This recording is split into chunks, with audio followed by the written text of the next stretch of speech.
Hello everyone. आज हम बात करने वाले हैं वेरिकोसील की। ठीक है, तो ये वेरिकोसील क्या होता है? तो देखिए बताया गया कि dilated veins in pampiniform plexus due to increase venous pressure. तो बताया गया कि वेनस प्रेशर के बढ़ने की वजह से ना ये जो पेम्पनीफॉर्म प्लेक्सिस होती हैं हमारी, ये डायलेट हो जाती हैं। ठीक है, पेम्पनीफॉर्म प्लेक्सिस में हमारी जो वेन प्रेजेंट होती हैं, ये वेन डायलेट हो जाती हैं। तो देखिए ये हमारी पेम्पनीफॉर्म प्लेक्सिस है नॉर्मल, और इसमें देखिए वेन्स देखिए ये पतली हैं। और वेरिकोसील में देखिए ये पेम्पनीफॉर्म प्लेक्सिस है, उसमें देखिए वेन्स कितनी डायलेट हो गई। तो यही हमारी हो गई वेरिकोसील। तो वेरिकोसील के बारे में बता दिएगा कि ये होता है। और फिर बताया गया एक पॉइंट कि most common cause of scrotal enlargement in adult mail. ठीक है, तो एडल्ट मेल में मोस्ट कॉमन कॉज जो है स्क्रोटल इनलार्जमेंट का वो यही है। ठीक है, तो ये हो गया। और उसके बाद फिर देखिए बताया गया कि most often on left side.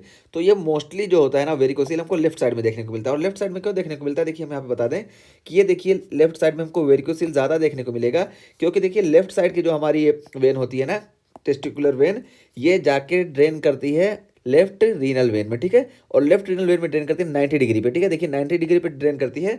तो इसका कोर्स देखिए, एक तो ये लंबी है। ठीक है, लंबी होने के साथ साथ ये देखिए यहाँ 90 डिग्री पे जाती है, दूसरा रीजन। और तीसरा रीजन क्या है कि ये देखिए यहाँ पे सिग्मॉइड कॉलोन होता है, और ये सिग्मॉइड कॉलोन भी इसको कंप्रेस करता है। और चौथा रीजन क्या होता है कि यहाँ पे हम देखेंगे तो एड्रिनल ग्लैंड प्रेजेंट होती है, और इसी के ऊपर यहाँ पे एड्रिनल ग्लैंड का ड्रेनेज होता है। इस वजह से यहाँ से जो ड्रेनेज होता है ना, ये उतना प्रॉपर नहीं हो पाता है। जबकि राइट में हम देखें तो देखिए राइट, ये देखिए राइट छोटी भी होती है, छोटी होने के साथ साथ ये डायरेक्ट हमारे इन्फीरियर वेना कैवा में जाती है। ठीक है, इस वजह से हमको राइट में कम देखने को मिलता है और लेफ्ट में ज़्यादा वेरिकोसिल देखने को मिलता है। तो यही यहाँ पे बताया गया कि most often on left side because increase resistance to flow from left gonadal vein drainage into the left renal vein. तो देखिए यहाँ पे जो है लेफ्ट गोनेडल वेन से लेफ्ट रीनल वेन में ड्रेन करती है, जबकि ये जो है लेफ्ट गोनेडल वेन से डायरेक्ट इंफीरियर वेना कैवा में ड्रेन करती है। ये एक रीजन हुआ। और हमको ये बता दिया कि ये लंबी भी होती है, 90 डिग्री पे यहाँ ड्रेन करती है, और ऊपर से एड्रिनल ग्लैंड की भी ड्रेनेज आती है, और ये सारी वजह है। ठीक, और उसके बाद फिर देखिए क्या बताया गया कि राइट साइड वेरिकोसिल में indicate inferior vena cava obstruction. तो अगर राइट साइड में हमको वेरिकोसिल देखने को मिल रहा है ना, तो इससे हमको ये पता चलेगा कि इंफीरियर वेना कैवा में ऑब्स्ट्रक्शन हुआ है। और इंफीरियर वेना कैवा में ऑब्स्ट्रक्शन का क्या है एग्जांपल, देखिए renal cell cancer invading right renal vein. ठीक है, तो यहाँ देखिए रीनल सेल कार्सिनोमा है, ये इन्वेट करेगा राइट रीनल वेन को, फिर यहाँ से यहाँ पे एक्लूजन हो जाएगा, जिसकी वजह से हमको राइट साइड में वेरिकोसिल देखने को मिलेगा। तो ये इसका एग्जांपल बता दिया गया। तो पता चला मोस्ट कॉमन हमको लेफ्ट साइड में देखने को मिलेगा, और अगर राइट साइड में देखने को मिल रहा है तो इससे हमें ये समझना चाहिए कि इंफीरियर वेना कैवा का ऑब्स्ट्रक्शन हुआ है। और इसका एग्जाम्पल यहाँ पे दिया गया कि रीनल सेल कार्सिनोमा में हमको देखने को मिलता है कि इंफीरियर वेना कैवा ब्लॉक हो। ठीक है, और उसके बाद फिर क्या है, can cause infertility because of increase temperature.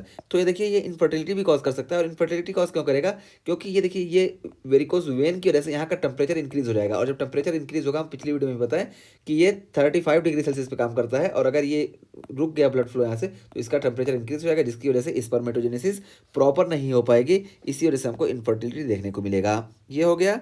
और उसके बाद फिर अगला बताया गया कि diagnosed bye standing clinical exam. ठीक है, स्टैंडिंग क्लिनिकल एग्जाम से हम डायग्नोज करेंगे, उस पर हम पल्पेट करेंगे। हाँ ठीक है, पर्सन को खड़ा करके वहाँ पे हम पल्पेट करेंगे, ये एक चीज़ हुआ।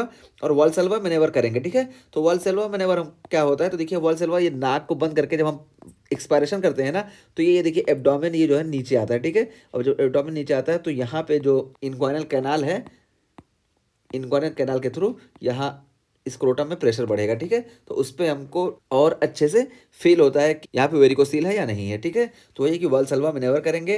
और वाल्सल्वा मैनेवर में क्या होता है, देखिए डिस्टेंशन ऑन इंस्पेक्शन।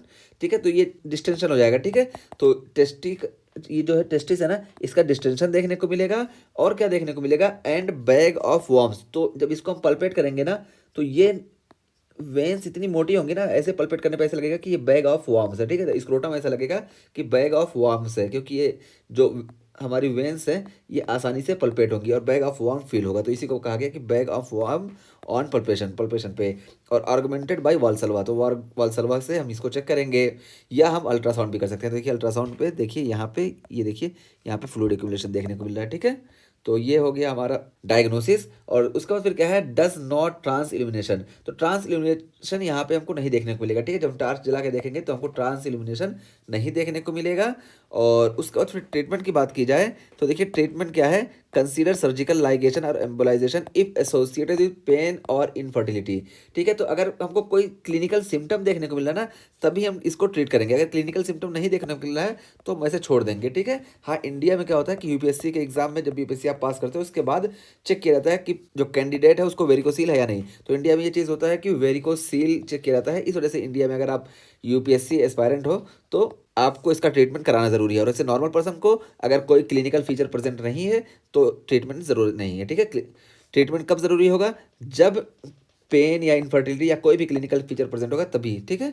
तो यहाँ यही बताएगा कि ट्रीटमेंट कंसीडर सर्जिकल लाइगेशन हम करेंगे या एम्बोलाइजेशन करेंगे, ठीक है। लेकिन ये सर्जिकल लाइगेशन या एम्बोलाइजेशन तभी करेंगे जब पेन या इनफर्टिलिटी या कोई क्लिनिकल सिम्टम हमको देखने को मिलेगा तब, वरना नहीं, ठीक है। तो इस तरीके से हमारा ये वेरिकोसील का टॉपिक कंप्लीट हुआ। और इसमें हम बात किए कि पेम्पनीफॉर्म प्लेक्सिस में वेंस जो होती हैं गोनाडल वेंस ये डायलेट हो जाती हैं और ये प्रेशर बढ़ने की वजह से होता है। और मोस्ट कॉमनली ये लेफ्ट साइड में देखने को मिलता है, ठीक है। तो लेफ्ट साइड में क्यों देखने को मिलता है, इसकी 4 वजह हम बता दिए। पहला ये कि ये लेफ्ट साइड वाली गोनाडल वेन ये लंबी होती है। दूसरा वजह ये कि ये 90 डिग्री पे यहाँ ड्रेन करती है, इस वजह से और परेशानी आती है। तीसरा यहाँ सिग्मॉइड कॉलोन इसको कंप्रेस भी करता है। और चौथा ये कि यहाँ ऊपर से एड्रेनल ग्लैंड यहाँ सेम जगह पे ड्रेन करती है, इस वजह से यहाँ पे परेशानी होती है, ठीक है। तो इसी वजह से हमको left side varicocele most commonly देखने को मिलता है, ठीक है।